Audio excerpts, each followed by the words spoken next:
So this is the daughter of the ruler of Dubai, and apparently she uses controversial rule on social media. So apparently the thing is, it's actually a control thing.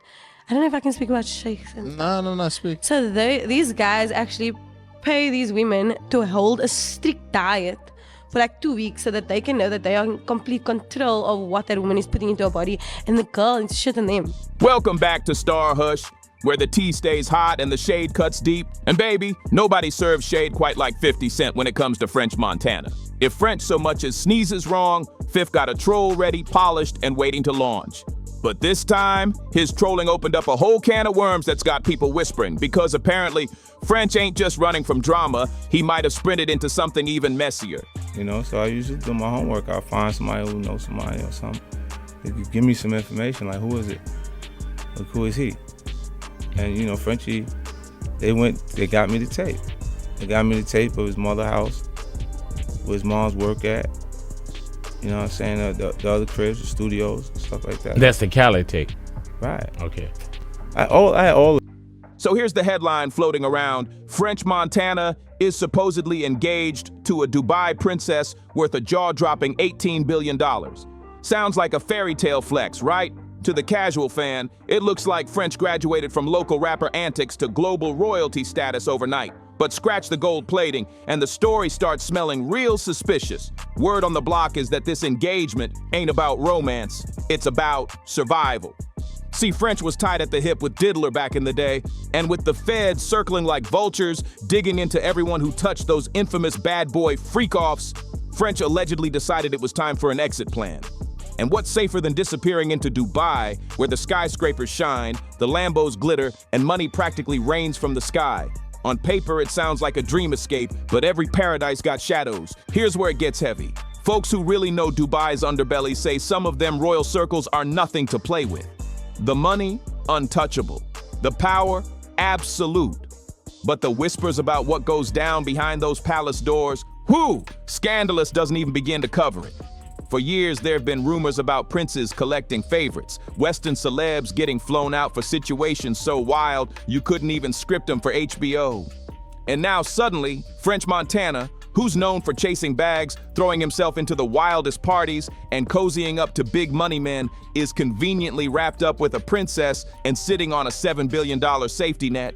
The math is mathing a little too perfectly if you ask me. Now here's the kicker. This is why 50 Cent's shade cuts deeper than just jokes. When he clowns French saying he got bought, he's not just talking about an engagement ring. He's saying French swapped one leash for another. He dipped out of Diddler's fire pit only to step into Dubai's golden cage. And that cage, it might look glittery on the outside, but the bars are strong. And the price for stepping out of line? Way steeper than anything the feds can cook up. Think about it. In America, scandals eventually fade. Even federal investigations slow down or cut deals. But royalty in Dubai? That's a whole different level. They don't just play chess, they own the board. French might think he secured his freedom, but if even half the whispers about those palaces are true, he traded one master for another. And this new master plays for keeps. Collar comes out, like we said, and now you have real deals on the table. And out of all those, you go with Diddy. That's not how it really went. Was it Diddy? Was it Bad Boy MMG? Yeah, I went to go see Ross. And Ross was like, I got an opportunity for you. I don't have the money for you, but I got the opportunity. I guess because the same thing Meek did, the same thing Wale did. I guess whatever the way the situation, his label was, he wasn't trying to give me the money I wanted. And I wanted like a whole bunch of money. But he was like, look, let's do it like this. Let's call Puff. And let's get him to give you the bag. You can still be MMG / you know what I'm saying? Bad Boy, Coast Boys, yep. Right. How much money did you get? $2 million. Now, let's take it back for a second because you can't even understand French Montana's so-called escape to Dubai without looking at how he first got tangled up in Diddler's empire. See, French didn't just drop Pop That and magically walk into a record deal. Nah, the tea around that signing always smelled funny. And now with all the receipts spilling on Diddler these past couple years, fans are side-eyeing that whole situation way harder than before. Let's set the record straight. French wasn't some starving mixtape rapper begging for scraps when labels came knocking. He had options, real ones. Rock Nation was circling him. Rick Ross and MMG had heavy interest. Even Kanye's camp flirted with him.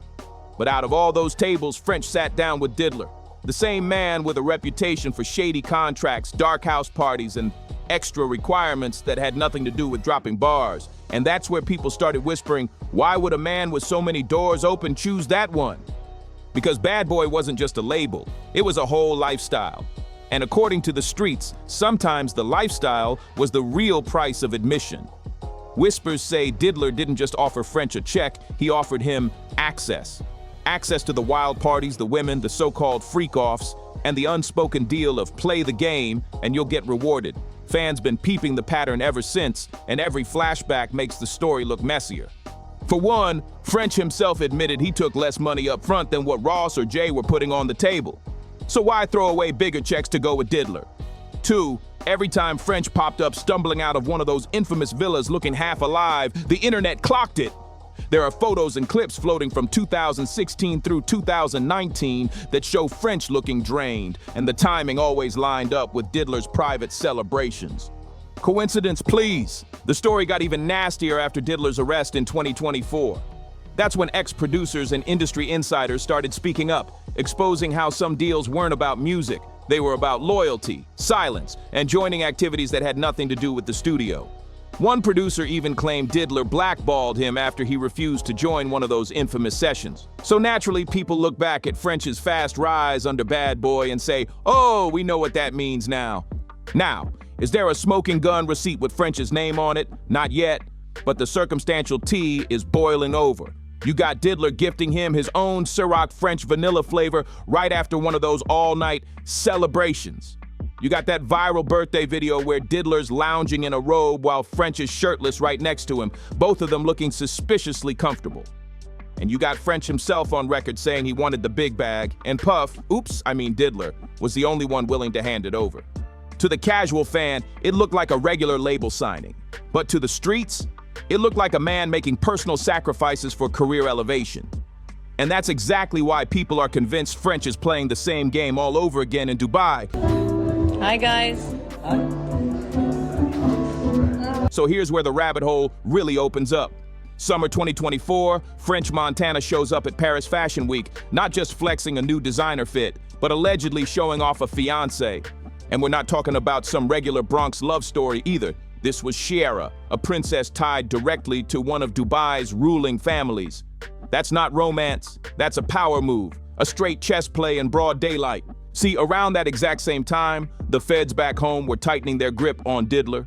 You know the drill, the freak tape rumors, the trafficking whispers, shady money moves, and prosecutors stacking evidence like bricks. Anybody in Diddler's circle was suddenly radioactive. It didn't matter if you were an assistant, a producer, or just somebody popping bottles in the background. Subpoenas were flying everywhere. And French? He wasn't just a casual friend, he was basically Diddler's shadow for years. The birthday trips, the Ciroc endorsements, the endless cosigns. If the feds were connecting dots, French's name had to be glowing neon. So what does French do? He doesn't just take a step back, he leaps across the map. And not into just any safe zone either. He links up with one of the wealthiest dynasties in the Middle East. The Shaka's family is rumored to be sitting on a fortune north of $18 billion. That's oil money, generational wealth, money so long that $7 billion looks like pocket change. And when you marry into that, you don't just get money, you get protection. You get residency in a country that does not play about outsiders poking around in their business. For a man with ties to someone drowning in legal heat, that's not love. That's survival mode dressed up in Cartier. Look at how fast this romance moved. The engagement popped up right as the investigations back in the States were heating up. And suddenly, French is posting more in Dubai than in New York or LA. To his fans, it looks like a fairy tale whirlwind love story. To his critics, it looks like the cleanest escape plan ever scripted. And don't sleep on the optics. Every time French posts up with his princess, he looks fresher, sharper, like he's been reborn in luxury. But the comments? Oh, they stay messy. One fan wrote, "Boy, you traded in Diddler for Dubai." Another said, "Better hope them sheiks don't treat you the same way Puff did." The internet's not buying the fairy tale. They see a man swapping one boss for another. And I tell you what I actually learned. A friend of mine is an air hostess, and her friend was on a flight with her, and her friend was eating like a very specific diet. So apparently the thing is, it's actually a control thing. I don't know if I can speak about sheikhs. No, speak. So these guys actually pay these women to hold a strict diet for like 2 weeks so that they can know that they are in complete control of what that woman is putting into her body, and the girl needs to shit on them. Wow. So it's the girls aren't even getting shat on, the girls are shitting on these guys, because then the guys feel like it's sick, like it's a control thing. So then they know like, oh, you listened to me for 2 weeks. Yeah. You So know, that's there's probably their kink, that girls actually listen to them. No 2-minute noodles. Dubai.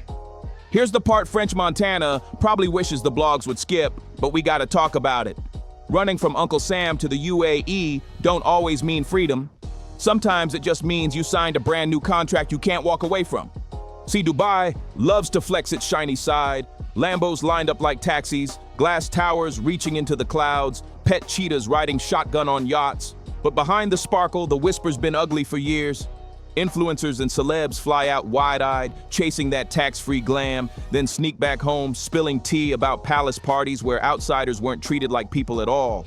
They were treated like props. Men and women, both allegedly, getting pulled into scenes way out of their control. And here's the truth. When you step into that world with your couple million, standing next to folks with billions, you don't set the rules. They do. Now picture French Montana standing next to Sheikh Amara's family with their $18 billion empire. He ain't a mogul in their eyes, he's decoration. He might be famous overseas, but in Dubai, he's ornamental at best. He don't got no political pull, no royal blood, just enough shine to bring attention, but not enough power to push back if they ever decide he's just another accessory. That's what got fans online already calling this less of an escape from Diddler and more like an upgrade to new handlers. Forget the Miami freak-offs. Now it's luxury villas in Dubai with a whole dynasty pulling the strings. And don't think this family is all fairy tales and polished photo ops either. They've had global scandals too. Remember when Sheikh Amara's viral Insta divorce hit in 2024? She shocked the world by dumping her husband with just 3 words: I divorce you. That kind of public defiance is unheard of in royal circles. Admirable, yeah, but also proof of just how messy palace life can get behind the curtains. Add to that her relatives' sagas, Princess Latifah's failed escape attempt, Princess Shamsa's alleged abduction, all tied back to their father, Dubai's absolute ruler. And guess who that makes French's new father-in-law? Yeah, the same autocrat behind those headlines. Suddenly the glossy love story don't look so glossy no more. That's why the internet roasting French's so-called $7 billion escape plan makes sense. On paper, it's genius. Marry into obscene wealth, lock down residency, and hide under a royal shield in case the feds ever come knocking. But socially, it's déjà vu. For years, people clowned French for being Diddler's favorite sidekick. The shirtless birthday dinners, the Cyrox special gifts, the suspiciously cozy celebrations. Now the whispers are saying he didn't escape that energy. He just scaled it up. One sugar daddy swapped out for a whole dynasty of them Habibis. And here's the gag. Hip-hop always sold us French as the scrappy underdog, the Moroccan kid who hustled his way from the Bronx into the big leagues. But Dubai royalty ain't bad boy records. You don't outshine them, you don't embarrass them, and you definitely don't outlive your usefulness.